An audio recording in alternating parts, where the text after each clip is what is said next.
Before Apple, before Amazon, before any company dreamed of going global, one organization had already conquered the world. It wasn't a tech giant or a fast food chain. It was the Catholic Church. This is the untold story of how an ancient spiritual institution became history's first and most powerful multinational corporation. Forget everything you think you know about global business.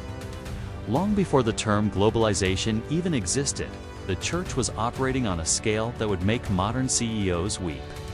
It had a brand more recognizable than any logo today, the cross. It had a headquarters, the Vatican, that directed operations across continents. And it had a CEO, the Pope, whose authority was absolute. So, how did they do it? Let's break down their business model. First, global expansion. While modern companies opened branches, the church established dioceses. These were its regional offices, each managed by a bishop, reporting directly back to Rome. Think of them as territorial VPs. Then came the franchises, monasteries, and missions. From the windswept coasts of Ireland to the jungles of South America, these outposts operated with a standardized set of rules. The Rule of St. Benedict was like the ultimate corporate handbook. They were centers of production, agriculture, and knowledge, all loyal to the central brand. Second, a universal product and branding.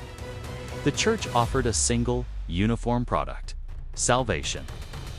The message was the same everywhere, delivered in a universal language.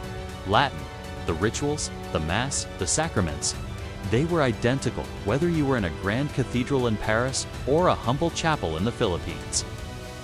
This consistency built a powerful, unified global community of customers, the faithful. Third, a revolutionary financial system. Forget subscription models.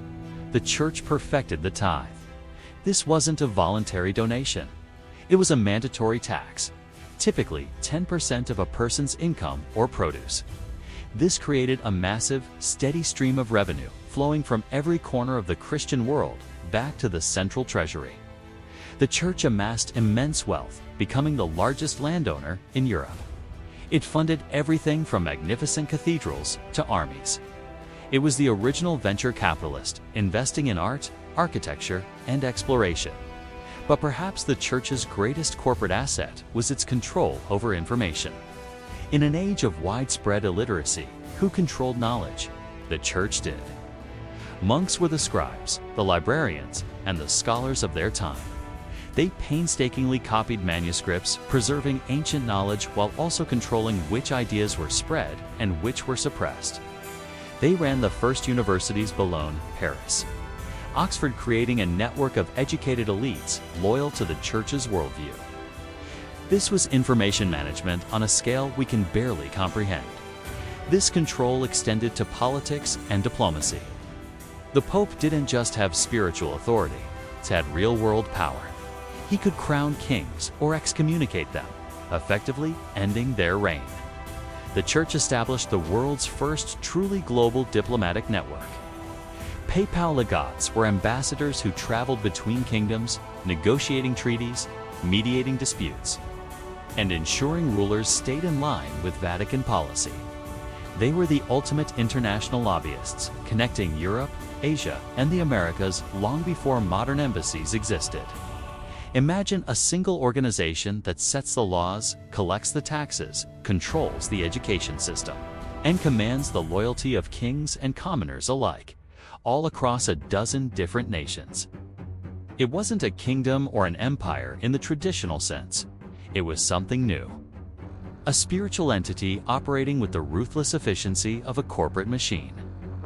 From its intricate hierarchy, a clear chain of command from the Pope down to the parish priest, to its global supply chains that moved people, resources, and information across treacherous seas and landscapes. The church built an organizational blueprint that has been copied for centuries.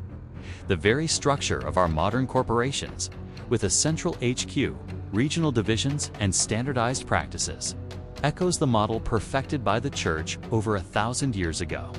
When explorers like Columbus sailed to the New World, who went with them? Missionaries?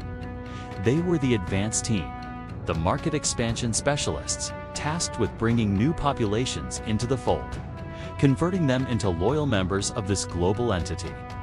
It was a spiritual and corporate takeover, hand in hand. The grand cathedrals that pierce the skylines of Europe. They aren't just places of worship. They are monuments to a global superpower, statements of wealth, power, and logistical genius. They were the skyscrapers of their day, built to inspire awe and project the dominance of the brand. So, the next time you see a globally recognized logo or hear about a multinational company's quarterly earnings, remember the original?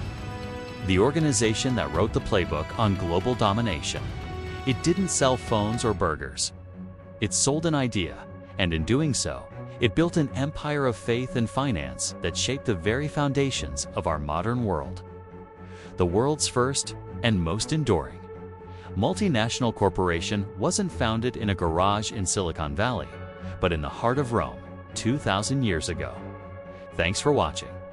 If you found this journey into the hidden history of power and influence as fascinating as I did, don't forget to hit that like button, subscribe to the channel, and ring the bell so you never miss another revelation.